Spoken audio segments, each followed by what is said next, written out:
Olá pessoal, tudo bem? Mais um vídeo aqui do canal Psicologia Informativa. Para quem não me conhece, eu me chamo Sara, sou psicóloga e hoje eu vou fazer uma cineanálise do filme O Coringa. Para iniciar, eu quero destacar para vocês que eu vou estar lendo alguns post-its, tá? Como vocês podem ver, tá escrito SIC. Geralmente, SIC é quando eu vou escrever algum tipo de relatório ou relatar algo que o próprio paciente, o próprio indivíduo falou. É como eu fosse, na verdade, ler exatamente o que ele falou.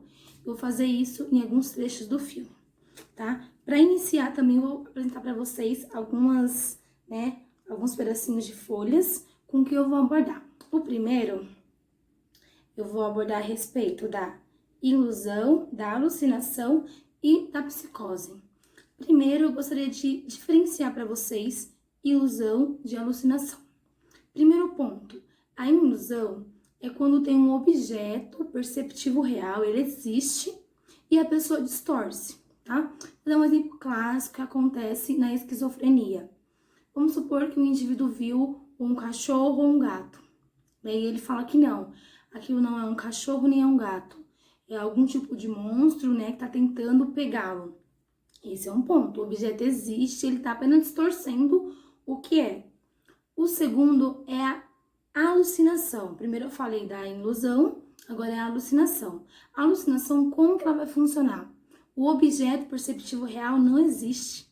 De fato, não tem nada e a pessoa ela vai, vamos dizer, criar mentalmente aquele estímulo. Então eu falo bem assim, nossa, eu tô vendo alguma coisa ali, mas realmente não tem nada.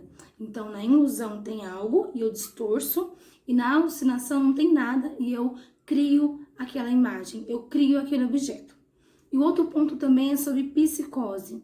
Muitas pessoas confundem muito a questão da psicose e a questão da psicopatia. Qual que é a diferenciação?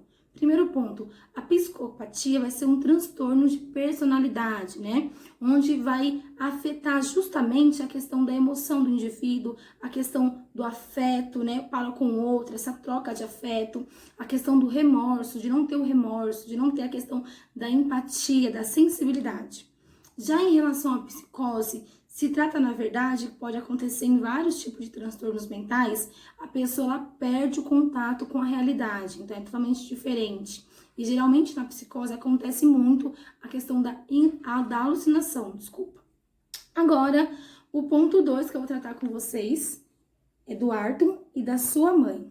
Então, o primeiro ponto, eu vou entrar agora exatamente no filme, agora que eu vou entrar de fato no filme, é falar que é um filme bem longo, são de 2 horas, na verdade, e alguns minutinhos, e ele vai retratar a história do Arthur, que na verdade vai se tornar o Coringa.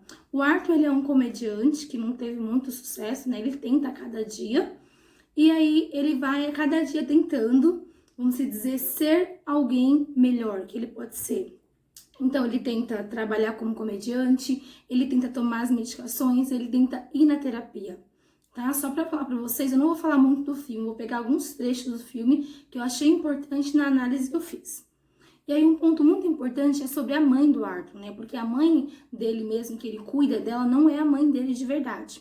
Ela adotou ele. E a mãe exata do Arthur, ela tem alguns tipos de transtorno de personalidade, questão também ligada à psicose, transtorno de personalidade narcisista. Então, todos esses transtornos a mãe do Arthur tem. E aí a gente pode ligar, né, depois a mudança do Arthur, justamente a questão genética, né, da mãe. Então, vamos dizer que ele tem uma predisposição a desenvolver, porque a mãe tem, e as interações com o ambiente. Então, o quanto esses dois fatores, né, vão se ligando e podem produzir um transtorno mental. O terceiro ponto que nós vamos falar é sobre as relações e sobre o ambiente, né? Então, o Arthur, gente, a todo momento ele tenta interagir, ele tenta ser alguém melhor. E parece que toda vez que ele tenta, parece que vem alguém, sabe? E acaba com tudo que ele tenta construir. Então, ele tenta trabalhar, ele tenta tomar as medicações e não tem mais, ele tenta fazer terapia e o governo corta, enfim, várias situações. E aí fala o quanto o ambiente pode ser adoecedor. E aí um ponto muito importante que eu quero levantar, pessoal, é o quanto a sociedade ela vai fabricar a loucura. E isso é um ponto muito interessante. Realmente acontece. A sociedade ela vai fabricar a loucura assim de forma demasiada. E aí vai mostrar um pouco no filme o quanto contribui o não da sociedade. O quarto ponto, vamos falar sobre a cidade de Gotham City. O que significa? Essa é a cidade onde ele morava lá, né? E aí conta que a cidade, ela vinha enfrentando algumas questões econômicas, né? Então o governo estava enfrentando uma crise muito grande econômica. E aí o governo resolve cortar, né? Fazer alguns cortes. E aí justamente ele corta alguns terapeutas. Então quem tinha terapia acabou a não passar mais. As medicações também são cortadas. E aí, o quanto é importante a gente enfatizar sobre o governo. O quanto o governo também pode contribuir para o adoecimento, para o adoecimento mental do indivíduo. Então, quanto ele pode contribuir. E isso mostra na questão de Gotham City, tá? Vamos falar agora sobre o quinto ponto. O quinto ponto é sobre o transtorno de expressão emocional involuntária, né? Que geralmente algumas pessoas falam que se chama transtorno pseudobubar, que é exatamente isso que o Coringa, que o Arthur tem, né? Então as pessoas perguntam por que ele ri tanto, né? Então ele ri em situações que não são adequadas. Geralmente a etiologia, né, a origem desse transtorno vai estar ligada a pessoas que sofreram AVC ou pessoas que tiveram algum tipo de transtorno ou algum tipo, vamos dizer, de traumatismo, tá? Esse transtorno, ele não é psiquiátrico, pessoal, ele é realmente neurológico. E o Arthur, ele sofreu algumas agressões físicas quando criança. Então a gente pode, vamos dizer, jogar uma hipótese para que isso tenha contribuído para ele poder conseguir, vamos dizer, desenvolver esse transtorno. Esse transtorno, o que vai causar? As expressões faciais do indivíduo não vai condizer com as emoções. Então, o que acontece? Às vezes a pessoa tá triste, vai estar rindo. Vai estar feliz, vai estar chorando. Então, acontece um episódio muito assim, vamos dizer, marcante, que ele tá no ônibus, aí ele começa a brincar com a criança, e a mãe da criança não gosta, falar pra ele parar. E aí ele começa a rir, sem parar, sem conseguir parar. E a mãe da menina fala assim, dá pra você parar? Eu não tô achando engraçado. E ele não consegue. E aí você consegue ver aquele momento, sabe, de ruptura. Ele tentando não rir, ao mesmo tempo tentando te explicar. Ele saca um bilhete, né? Ele tira um bilhete do bolso, informando pra ela que ele tem esse transtorno. Então, o quanto causa sofrimento mental. Você não conseguir, vamos dizer, expressar, manipular, conjugar os seus sentimentos com as suas expressões faciais. Tá bom? O sexto ponto que nós vamos falar é sobre a questão da depressão e da ansiedade. Então, o quanto isso pode contribuir? Primeiro ponto, imagine você tentando se expressar de uma forma incorreta, que você não consegue, né? Vamos dizer, fazer uma conjunção das questões, vamos dizer, faciais, né? Com as emocionais. Então, em alguns momentos do filme, o Coringa, o Arthur, ele tampa a boca. Então, ele põe a mão na boca, tentando justamente reprimir essa risada não congruente com o momento. Então, imagine, o que isso pode contribuir? Então, a pessoa pode começar a evitar locais, a se isolar justamente por ter medo do que as pessoas vão falar, né? Nossa, será? O que essa pessoa tem? Tá rindo no momento de, sabe, de tristeza? Enfim. Então, isso pode contribuir. Essa pessoa pode desenvolver ansiedade, depressão, justamente por essa incongruência nos sentimentos dela. E agora, falando do sétimo ponto, vamos falar sobre o estigma. Está pegando bem agora? Aqui, ó. Estigma e a questão também, né, das relações, a questão da representação. Então, o quanto é difícil, o quanto é estigmatizado uma pessoa que tem um transtorno mental. Isso é um ponto muito fundamental a gente destacar. O transtorno mental, ele vai, de fato, fazer que o indivíduo seja excluído cada vez mais da sociedade. Fazer que ele seja excluído dos locais, dos ambientes, das relações e das interações. E aí, nessa questão que eu enfatizei com vocês, né, do ponto 7, que fala sobre estigma e sobre a pintura, eu fiz uma análise referente, né, à pintura máscara, né. Então, o Coringa, o Arthur, antes de se tornar o Coringa, ele vê na pintura, né, que ele faz referente aos olhos, a expressão da boca, aquela pintura que ele faz, que é marcante do Coringa, uma forma de ganhar uma representação. Por quê? Porque ele não era reconhecido, né? Então, aquela pintura no rosto, ele é alguém agora. Então, isso justamente, a figura, aquela pintura, torna ele alguém. Então, aquela pintura toda que ele tem no rosto é sinceramente, é exatamente uma questão de ser representado, de se sentir, de ter realmente algo que ele se encontre, tá bom? E como eu falei para vocês, eu iria fazer algumas, né, ler alguns pedaços de frases, né, o SIC, né, que é a fala completa do autor, falando como que é, tá bom? E umas cenas do filme, para poder linkar com isso que eu falei com vocês, referente à pintura do rosto, de ser a representação, vai fazer todo sentido com a análise que eu fiz para essa parte do filme.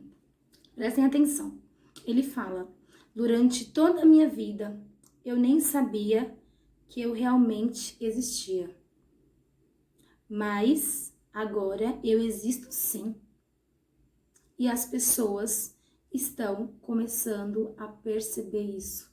Então isso mostra exatamente que aquela pintura no rosto dele torna ele alguém, ele se sente representado. Agora vamos falar a questão do ponto 8, que é sobre o papel, né, do psicólogo, enfim, do profissional da saúde, né? É o ponto 8. É um ponto muito importante. Nós, profissionais da saúde, temos que estar coerentes onde nós estamos atuando. Por isso que é muito importante o profissional da saúde, seja ele psicólogo, enfim, não importa. Ele está condizente aonde ele está atuando. Porque nesse filme ele vai marcar muito a negligência e a questão também da não atenção, da não empatia, do não olho no olho, da não escuta cautelosa, que essa terapeuta, enfim, que essa assistente social não teve com o Arthur. Então, ele chegava lá, era um ambiente totalmente hostil, e um dos fundamentos é que o ambiente terapêutico seja um ambiente acolhedor. Era um ambiente meio estranho, meio escuro, e ele não se sente acolhido lá. Então, o Arthur, ele chega lá toda semana e é a mesma coisa, é o mesmo roteiro. E a terapeuta, ela tinha o mesmo roteiro. Como você está? Como estão as coisas? Não tinha aquela questão, sabe, de troca com o paciente, não tinha o acolhimento, né? Então, isso é muito importante, nós como profissionais estarmos atentos.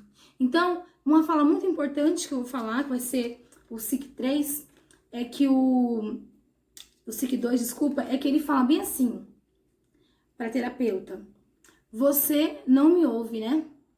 Você apenas faz as mesmas perguntas toda semana. Como que está no trabalho? Está tendo pensamentos negativos? Aí ele responde: só o que eu tenho são pensamentos negativos. Então aí mostra o quanto o Arthur, ele tenta fugir do ambiente que é adoecedor, que é a sociedade, tenta ir para esse ambiente que é acolhedor, e chega lá e ele se depara com a mesma pessoa, com a mesma coisa, entendeu? Então aquele ambiente realmente não trouxe melhorias para o Arthur. E ele tenta a todo momento falar que ele não está bem, tem pensamentos negativos, que ele queria voltar a tomar mais medicações, porque ele não está se sentindo bem com essas medicações, e ele não é ouvido. Então, o quanto é importante, o quanto nós também contribuímos, né, para o adoecimento mental de um paciente, de um familiar, enfim. E agora, falando do 9º ponto, penúltimo ponto, que aqui eu vou querer enfatizar para vocês a diferença entre o Coringa do filme e o Coringa de quadrinhos. Por quê? O Coringa de quadrinhos, nós podemos encaixar ele sim na questão de psicopatia, né, de um psicopata.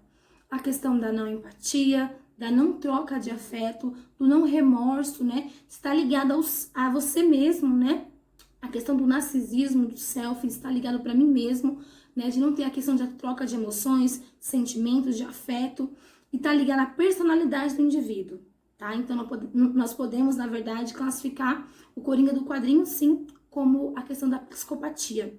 Já esse Coringa do filme, o Arthur, não. Por quê? Ele mostra ter empatia, ele mostra ter remorso, ele mostra tentar interagir com a sociedade, então tudo ao contrário do outro Coringa. Então vamos dizer que vai encaixar um pouco com ele a questão da psicose e a questão da esquizofrenia. Então, esses dois pontos se encaixariam, sim, nesse filme que eu estou falando agora, que é do Coringa. E para finalizar, é o ponto 10. Eu vou fazer uma reflexão, tá bom? Deixa eu pegar aqui, ponto 10. O ponto 10, eu quero ler para vocês, é uma das frases que mais me tocou, porque fala o quanto o pedido de socorro ele é notório, ele é gritante e às vezes nós não ouvimos. Nenhuma das partes do filme, ele fala assim: a pior parte de ter uma doença mental, né, de ter um transtorno mental, é que as pessoas esperam que você se comporte como se não tivesse. Então, essa frase, ela diz tudo. Então, para fechar, pessoal, vamos promover a saúde mental, vamos acolher o outro, vamos quebrar toda essa questão do estigma da saúde mental. E outro ponto, a sociedade tem que parar de produzir loucura, tá bom? Obrigada, pessoal, até o próximo vídeo.